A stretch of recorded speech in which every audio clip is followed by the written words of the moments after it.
Et pourquoi pas, chaque émission, Ludo nous fait découvrir un métier. Et oui. Où il a fait un stage. Parce que c'est mon métier. C'est ton métier. Je suis stagiaire de 3e invétéré. À vie. À vie. Et sur YouTube, je vous montre mais tout avec ça. une indemnité.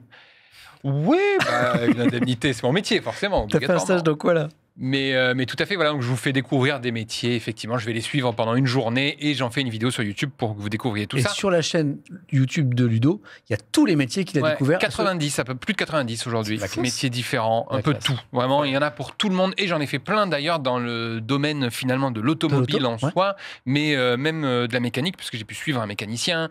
J'ai suivi aussi un mécanicien d'engin de chantier, carrément. Un truc hyper précis. Mais c'était impressionnant. Il devait forcément faire des vidanges sur un truc, c'est des litres, et là on parle en hectolitres de vidange. Ah ouais. Ah bah oui, parce que évidemment c'est dans une mine, donc les véhicules sont immenses, quoi. Voilà, mais j'ai pu suivre évidemment plein de métiers dans ce domaine-là. Et moi, je pense être celui autour de cette table le moins calé en automobile. C'est sûr. Parce que, pour vous dire, j'ai fait une vidéo avec une mécanicienne automobile pour découvrir sa journée. Et à un moment, en parlant d'un moteur, j'avais dit, c'est quoi comme moteur, un V8 en ligne ? J'ai toujours pas compris en quel était le problème, mais... C'est vrai, tu n'as toujours pas compris pourquoi c'était quel était le problème. Non, je comprends pas. C'est très simple, c'est super simple. En fait, un truc qu'il faut pas dire. D'espace, c'est ça? Non, on dit V8 parce que c'est l'architecture du moteur. D'accord.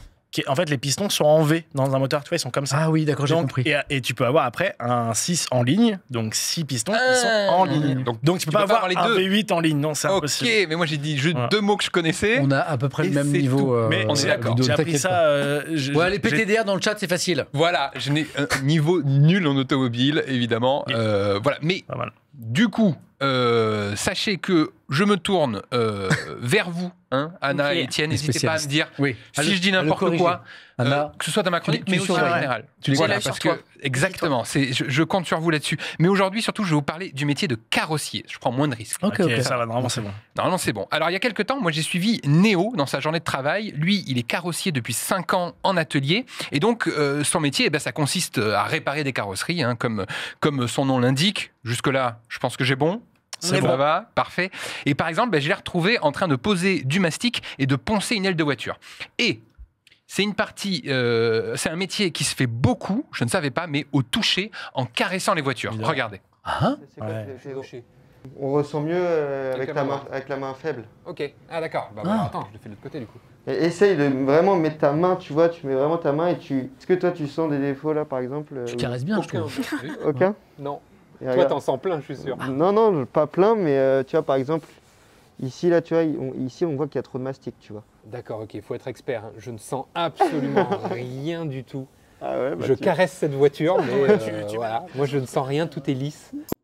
Je caresse très fort. Et si vous la caressez trop fort, elle s'endort. Voilà, faut le savoir aussi, il faut faire attention là-dessus. C'est intéressant ça, le côté. Oui, en fait, ça se fait. C'est hyper technique comme métier. C'est de la dextérité beaucoup parce que il faut.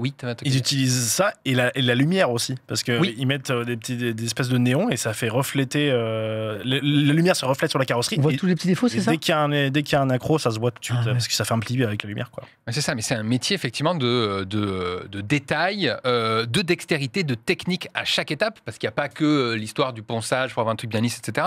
Par exemple, avec le pistolet de peinture, ça demande un vrai savoir-faire. Regardez. Ici, ça va être la pression de ton air, tu vois.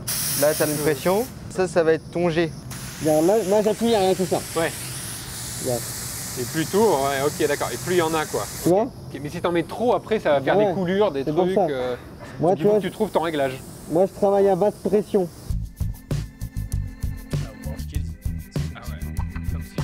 Le geste il est hyper technique parce qu'il faut pas que tu repasses trop de fois au même endroit. En fait, si tu veux, faut que mes passes, si tu veux, elles se chevauchent. Faut que je vienne comme ça. Ok, d'accord, l'une sur l'autre. L'une sur l'autre, en fait, à chaque fois, voilà. Quand tu peins, faut que ça passe comme ça. Tac, tac, tac. Tu tournes la pelouse. Exactement, comme quand tu tournes la pelouse, comme vient de dire Étienne. C'est exactement ça. Et alors, même pour les peintures, moi, naïvement, je pensais qu'il y avait une énorme étagère avec plein de peintures, toutes les couleurs de chaque voiture, genre la Volkswagen, je sais pas quoi, couleur rouge, tu prends le pot de peinture et tu peins ta bagnole. Je pensais que c'était ça. Et il remplissait le pistolet de peinture avec la bonne couleur. Mais pas du tout. En fait, pour avoir la bonne teinte, faut être chimiste. Les peintures sont préparées sur place par les carrossiers. C'est effectivement de la chimie. On se croirait dans Breaking Bad. Regardez. Alors ça, Alors, tu vois le code couleur sur les voitures. Ah, t'as un code couleur quand même. Les codes couleurs, on les retrouve là, tu vois. Là, tu vois, par exemple, TE, ça veut dire teinte. Et là, le code couleur, ça va être KPN. Teinte constructeur. KPN, on met. Et là, regarde, là, c'est toutes les variantes de cette couleur-là. Et l'ordinateur, il a les teintes de toutes les voitures. Toutes. Bah après, regarde, tu vas voir, là, dans l'un-dedans, on a des teintiers de toutes les voitures. Ah oui, voilà. Ah oui, d'accord. En fait, l'ordi va juste me dire les peser. T'as vu tout ce qu'il faut comme pot Ah oui, donc tu dois mettre tous ces trucs-là pour pouvoir faire la couleur là. Reproduire la couleur de la voiture. Quoi. Exactement. 0,1 gramme, ça peut te changer ça peut te fausser toute ta teinte. Mais en gros, ouais, tu fais une petite recette, quoi. Hein, voilà, c'est ça, tu vois. Puis tu regardes bien la couleur, tu vas voir comment ça va, quelle couleur ça va devenir. Pour l'instant, c'est très blanc. Hein. Et là, tu as une petite jauge qui monte et qui te dit quand est-ce qu'il faut s'arrêter. C'est ça. Donc là, regarde, là, ça, c'est le moment satisfaction. Là, tu as ton beau milkshake, là. Ouais. Et tu vois, là, on a la teinte de la bagnole. Voilà, c'est au dixième ça. de gramme précis et ils font au fur et à mesure. Je ne savais pas, moi, ça. Et parce qu'effectivement, sinon, ça sèche, tu ne peux pas les réutiliser, etc. Et puis, il faut que ce soit exactement la même préparation parce que sinon, il peut y avoir un petit écart entre les deux, forcément, et ça se verrait si... tu vois, c'est ce qu'on voit avec le jeune homme, là, comment s'appelle-t-il déjà, Néo? Oui. Et Maxime, c'est vraiment, à chaque fois, c'est beaucoup de rigueur, être extrêmement méticuleux. C'est vrai qu'on pourrait penser à tort que c'est un métier un peu de bourrin. Et en fait, on voit que c'est des gestes précis. C'est vraiment ça demande une dextérité, une technique. Et donc, ensuite, Néo, il a peint des pièces de carrosserie. Aussi, je l'ai vu faire dans une grande salle avec une soufflerie pour éviter toute poussière, parce que c'est un peu la némésis, évidemment, des carrossiers peintres, le côté poussière, parce que ça fait des petits accros.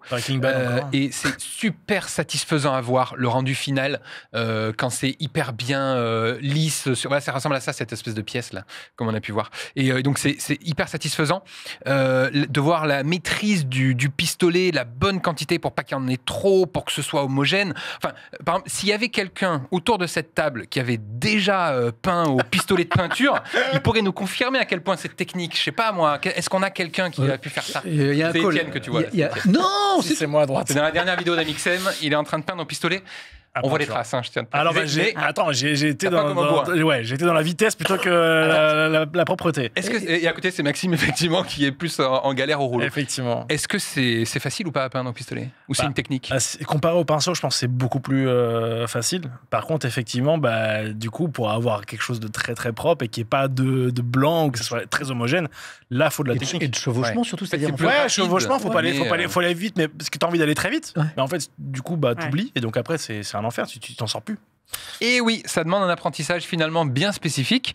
Et bien justement, cet apprentissage, c'est Néo qui en parle le mieux. Écoutez-le. Tout ça, tu l'as appris, je suppose. Ah oui, je l'ai appris avec les formations. Ouais. J'ai un CAP carrossier, un CAP peinture. J'aime ce que je fais, tu vois, donc tout ce qui est bac, tout ça, j'ai pas eu besoin de tout ça pour faire ce que j'aime. Et puis voilà, maintenant. C'est pas obligé, hein. De toute façon, je gagne bien ma vie en faisant ça, en faisant ce que j'aime. Donc moi, je suis content. T'es passionné par ton métier. Ouais, c'est ça. Ouais, vraiment. Il y a plein d'autres formations possibles. Tu vois, par exemple, il y a le bac pro carrossier. Ok. Après, il y a le CQP carrossier peintre, il y a un CQP carrossier. Un CQP, tu vois, c'est un certificat de qualification professionnelle. J'ai commencé en intérim ici, puis après, tu vois, par contre, ils m'ont signé comme promis. On a fait un mois. En fait, si tu veux, on a fait l'intérim comme période d'essai. Et comme promis, ils m'ont signé le contrat. Okay. Oui, il y a énormément de CAP avec énormément de places dispo. C'est des métiers qui embauchent.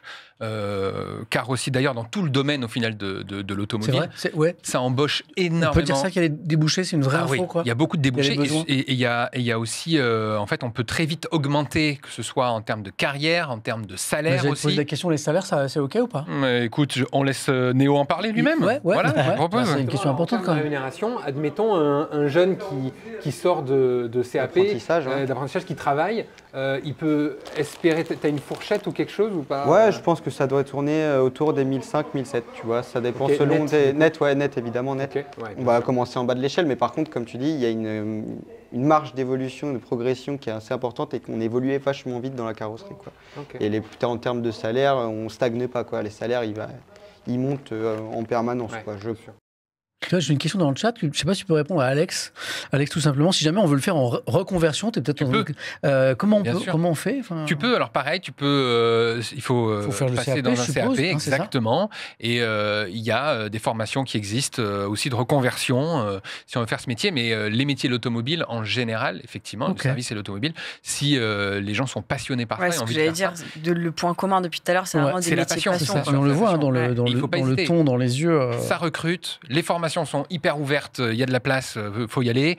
Ça recrute très facilement, on est sûr de trouver du boulot et c'est plutôt bien payé aussi selon évidemment le degré d'études qu'on fait là-dedans. Et puis il y a très peu de redondance dans tous ces métiers-là, que ça soit à la mécanique ou alors à la peinture, c'est jamais les mêmes projets en vrai. Bien sûr. Et puis il y a un côté aussi satisfaisant de voir le travail qu'on réalise de ses mains aussi une fois terminé, c'est-à-dire que voilà, la satisfaction même du client, ouais. Tu vois. Il y a Mac dans le chat qui fait ce métier. Je suis carrossier peintre. Ah ben voilà. J'ai 30 ans. Quand tu aimes ce travail, c'est du bonheur, mais faut aimer. Oui. C'est un truc de passion. J'ai vu pas mal de personnes passer. Je pense que tu n'arrives pas sur ce métier par hasard, quoi. Non. C'est sûr. Ouais. Voilà. Et c'est la fin de ma chronique parce qu'après Extrait 5, j'ai plus rien. Je crois que mon imprimante n'avait plus d'encre. Donc voilà, c'est la fin. Bravo à Néo. C'était hyper intéressant. Dans quelle région c'était ça? Tu as fait ça? C'était en région parisienne. Ok, trop bien. Je l'ai suivi. Merci Ludo. Avec grand plaisir. N'oubliez pas, la chaîne de Ludo était épinglée, que vous pouvez retrouver toutes les vidéos, donc 90 vidéos, 90 métiers sur la chaîne YouTube de Ludo. Tout à fait, dans leur intégralité. C'est plus long, on va plus dans les détails. Les vidéos en moyenne, elles durent combien de temps, Ludo? C'est entre 20 et 40 minutes.